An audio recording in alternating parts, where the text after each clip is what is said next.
zurwa n'inzego z'umutekano kugira ngo hatagira ubaririzwa mu mutwe wa Hamas ubihishemo.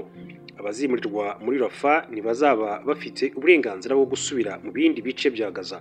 Israel ivuga ko uyu mugambi ugamije gutandukanya abaturage n'abarwanyi ba Hamas, koroshya uburyo inkunga n'ubutabazi bigera ku basivile ndetse no kugena hazaza haba abaturage. Guverinoma ya Israel itangaje iki cyemezo mu gihe ikomeje kutumvikana Hamas ku bijyanye n'agahenge ndetse no kurangiza intambara burundu. Imirwano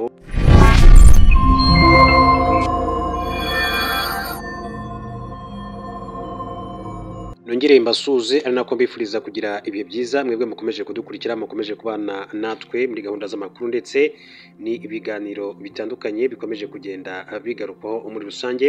N'amakuru atandukanye tugiye kuvuga, ndaza kuvuga yuko Uburusiya bwarashe ibisasu bingayinga hafi igihumbi muri Ukraine nyuma y'ijambo rikomeye cyane rya Perezida wa Leta Zunze Ubumwe za Amerika Donald Trump yashinje Vladimir Putin kubangamira ibiganiro bigamije amahoro ku mpande zombi muri rusange.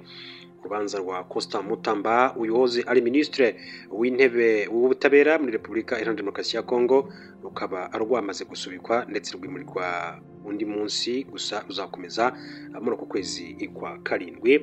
Hanyuma ndaza kubwira ko Israel kandi igiye kwimura abaturage bo muri Gaza igabashyire mu gace kamwe, nk'uko guverinoma ya Israel yabitangaje ko ifite gahunda yo kwimurira abaturage bose bo muri Gaza mu mujyi wa Rafah uherereye mu majyepfo y'aka gace. Reka rero twihuse tuganire kuri amakuru, duhere kuri inkuru ikomeye cyane aho Uburusiya bwarashe ibisasu bigera kuri 748 kuri Ukraine kubera Trump mu ijoro ryo ku itariki ya 8 rishyira ku itariki ya 9 Nyakanga 2025. Biravuga ko Uburusiya bwakoze igitero cya drone kinini cyane kurusha ibindi bwari bwarakoze kuva bwatangira intambara muri Ukraine, aho bwifashishije drone zigera kuri 741 nk'uko byatangajwe n'igisirikare cy'ikirere cya Ukraine. Iki gitero gikurikiye amagambo y'uburakari ya Perezida wa Leta Zunze Ubumwe za Amerika Donald Trump, aho yashinje Perezida w'Uburusiya Vladimir Putin kutambamira ibiganiro by'amahoro amwita umunyabinyoma. Nubwo igitero kibasiye cyane umujyi wa Rotsk mu majyaruguru ashyira uburengerazuba bwa Ukraine, igisirikare cyo mu kirere muri Ukraine cyatangaje ko drone 718 zarasiwe mu kirere, nta bapfuye bahise batangazwa uretse umugore wakomeretse mu gatuza mu mujyi wa Brovary hafi ya Kiev. Iki gitero cyabaye mu gihe Perezida Trump yaramaze gutangaza ko agiye kongera kohereza intwaro muri Ukraine, harimo na misile zikoreshwa mu kurinda ikirere.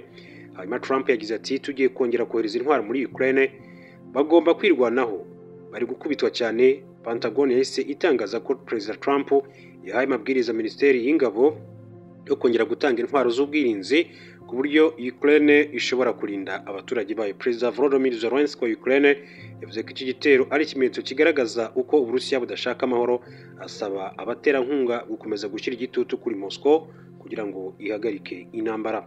Bibaye mu gihe n'Uburusiya bwatangaje ko Ukraine nayo yohereje drone 86 mu gitero cy'ijoro. Intambara ikomeje gufata indi ntere mu gihe amahirwe y'ibiganiro by'amahoro akomeje kuba make cyane, cyangwa se akomeje kugenda ayoyoka nyuma yaho na Perezida Donald Trump wa Leta Zunze Ubumwe za Amerika nawe ubwe yivugiye ko uko yatekerezaga iyi ntambara y'Uburusiya na Ukraine atari ko yasanze byifashe. Guverinoma ya Israel yatangaje ko ifite gahunda yo kwimurira abaturage bose bo muri Gaza mu mujyi wa Rafah uherereye mu majyepfo y'aka gace. Ni icyemezo cyatangajwe na Minisitiri w'Ingabo muri Israel Katz mu ntangiriro z'icyumweru. Biteganyijwe ko ku ikubitiro abanyapalestina ba mbere bazimurirwa muri Rafah ari abagera ku bihumbi 600, biganjemo abavuye mu byabo baba mu gace ka Mawasi. Gusa biteganyijwe ko miliyoni 2 ndetse n'abaturage 200,000 batuye Gaza bose bazimurirwa muri uyu mujyi. Umutekano w'uyu mujyi wa Rafah uzajya ucungwa n'ingabo za Israel, ariko imiyoborere yabo ikurikiranwe n'umuryango mpuzamahanga. Minisitiri Israel Katz akaba ariko yabivuze.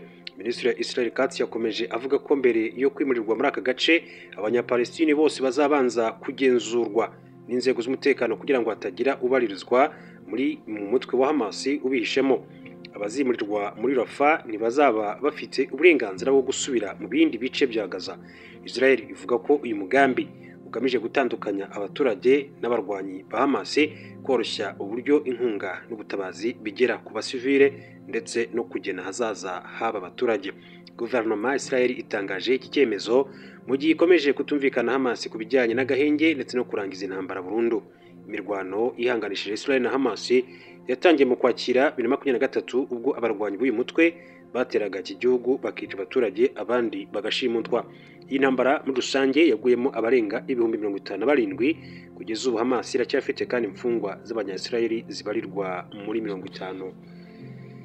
Hanyuma rero ni byinshi bikomeza kugenda bigaruka. Reka duce muri Repubulika ya Demokarasi ya Kongo mabwire ku rubanza rwa Constant Mutamba hoze ari ministre w'ubutabera muri iki gihugu rwimuwe. Urukiko rusesa imanza rwa Repubulika Iharanira Demokarasi ya Kongo rwemeye urubanza rwa Constant Mutamba abaye ministre w'ubutabera ukekwaho kunyereza miliyoni 19 z'amadolari zari zaragenewe kubaka gereza Kisangani mu ntara ya Chopo.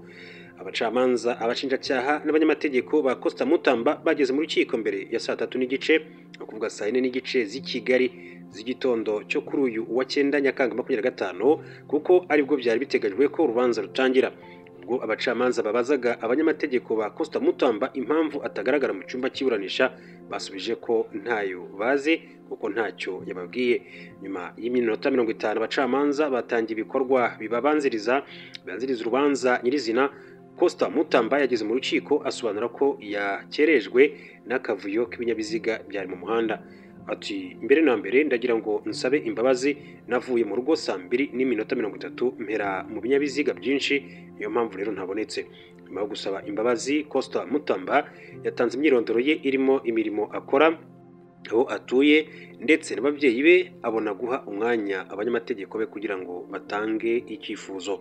Abanyamategeko ba Constant Mutamba basabye abacamanza umwanya uhagije wo gusuzuma ikirego cyatanzwe n'ubushinjacyaha bukuru kugira ngo babone uko baburanira umukiriya wabo. Urukiko rwahaye agaciro icyifuzo cy'aba banyamategeko rwimurira urubanza tariki 23 Nyakanga saa 4 z'amanywa ku isaha y'i Kinshasa muri Repubulika Iharanira Demokarasi ya Kongo. Uyu rero Constant Mutamba yahoze ari ministre w'ubutabera muri Repubulika Iharanira Demokarasi ya Kongo.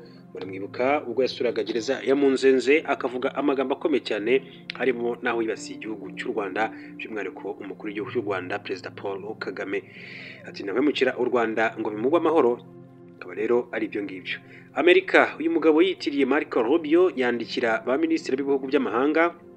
Leta Zunze Ubumwe za Amerika yatangaje ko hari umuntu witiriye umunyamabanga wa leta ushinzwe ububanyi n'amahanga Marco Rubio yandikira ba ministre batandukanye hirya no hino ku isi. Ibiro bishinzwe ububanyi n'amahanga muri Amerika byagize icyo bivuga kuri iki kibazo kuwa kabiri tariki ya 7 Nyakanga 2025. Gusa amakuru dukesha Associated Press avuga ko cyatangiye mu kwezi kwa Kamena hagati. Uyu muntu witiriye Marco Rubio yakoresheje urubuga nkoranyambaga rwa Signal mu bo yoherereje ubutumwa bwanditse n'ubw'amajwi, harimo umusenateri ndetse n'umuguverineri bo muri Amerika ndetse n'abaminisitiri batatu b'ibihugu by'amahanga. Mu kwigana ijwi n'imyandikire bya Marco Rubio, uyu muntu yifashishije ikoranabuhanga ry'ubwenge bw'ubukorano artificial intelligence. Kugeza ubu ibiro bishinzwe ububanyi n'amahanga muri Amerika byamaze kwandikira ambasade zose z'iki gihugu bizimenyesha iby'iki kibazo. Umuvugizi w'ibi biro witwa Tammy Bruce yavuze ko kugeza ubu turi gukurikirana ndetse no gukemura iki kibazo. Ibiro bishinzwe ububanyi n'amahanga byumva neza inshingano bifite mu bijyanye no kurinda amakuru yabyo ndetse no gukomeza gufata ingamba zigamije kurinda umutekano mu by'ikoranabuhanga, hirindwa ibintu nk'ibi mu bihe biri imbere.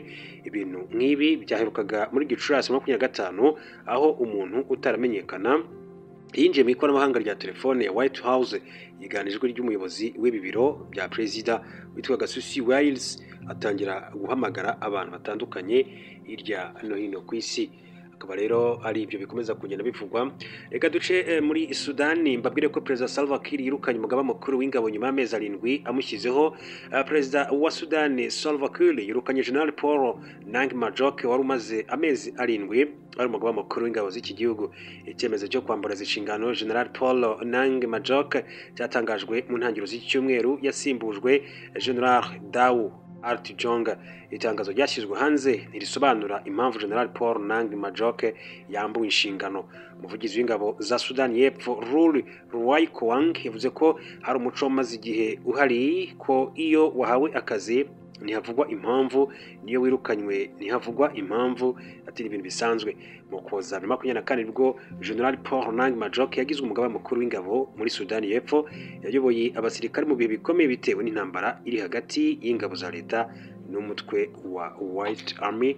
Akaba rero Perezida Salva Kiir yamaze kumwereka umuryango tayari rwose vuba na bwangu, ati caho ugende n'abandi baze bakora akazi. Mu by'ukuri akaba rero ariko Salva Kiir yabwiye uyu musirikare we. Reka amakuru yacu reka tuyasoreze kuri iyi nkuru, abwire ko umubare w'abanyekongo baka ubuhungiro mu Bubiligi ukomeje kugenda awiyongera muri rusange. Umubare w'abanyekongo abaturage baturuka muri Repubulika Iharanira Demokarasi ya Kongo waka ubuhungiro mu gihugu cy'Ububiligi ni benshi cyane muri aya mezi atanu ya mbere y'umwaka 2025 nk'uko byatangajwe na televiziyo Verte News mu Bubiligi, ndetse umubare munini cyane akaba ari abaturuka mu mujyi wa Kinshasa no mu burasirazuba bwa Kongo ahavugwa ibibazo by'intambara muri iki gihugu. Televiziyo y'igihugu yatangaje ko umubare w'abanyekongo basabye ubuhungiro mu Bubiligi wageze kuri 954, ukaba wariyongereye cyane ndetse ukaba warikubye kabiri ugereranyije n'umwaka ushize wa 2024, ndetse iki gihugu kikaba kiri ku mwanya wa kabiri mu gihugu bifite abaturage bisaba ubuhungiro mu Bubiligi. Bakaba rero bakurikiye Abanyapalestine. Ubusanzwe byari byitezwe ko abaturage baturuka mu burasirazuba bwa Repubulika ya Demokarasi ya Kongo aribo baza ku isonga bitewe n'intambara ikomeje kuhavugwa, ariko siko biri kuko n'abaturage b'intara zirimo iya Kivu y'Amajyaruguru, Kivu y'Epfo na Ituri bahitamo rero kuguma hafi y'aho bahunze bakajya mu bice bitandukanye kurusha kujya kure nko mu Burayi. Impuguke mu bya politiki n'umutekano w'akarere Koen Vasenort wo muri kaminuza ya Gand akaba rero asobanura ko gahunda uburasirazuba bwa Kongo bitoroshye bitewe n'uko uduce twinshi kw'ako karere kuri ubu tugenzurwa n'umutwe wa 23 ushinjwa gufashwa na leta y'u Rwanda, ngo bikaba bituma abaturage rero benshi badashobora gusohoka. Ikigo gishinzwe abinjira n'abasohoka mu Bubiligi kivuga ko hafi 70% by'abasaba ubuhungiro bemeza ko bakomoka Kinshasa. Ibi bigaragaza ko impamvu nyinshi cyane zituma abantu bahunga atari iz'umutekano gusa, ahubwo zishingiye no ku mibereho mibi, ubushomeri, ruswa n'ibindi bibazo bya politiki n'imibereho. Buri mwaka abaturuka i Kinshasa bagerageza amahirwe yabo bifuza guhabwa ubuhungiro mu bihugu by'i Burayi na Amerika, ariko ni bake bagira amahirwe. Kugeza ubu mu bantu 10 basabye ubuhungiro, umwe gusa niwe wemererwa kuguma mu Bubiligi. Nubwo bimeze bityo, umubano w'ibihugu byombi Bubiligi na RDC ukomoka ku mateka y'abakoloni ukomeje kugira uruhare mu gutuma benshi mu banyekongo bahisemo kugana icyo gihugu, haba ku mpamvu z'amateka, ururimi cyangwa se abo bafitanye isano baba barahageze mbere. Akaba rero ari ibyo ngibyo. Mbashimire, mbifuriza ibihe byiza, turasubira mu makuru mu bihe biri imbere.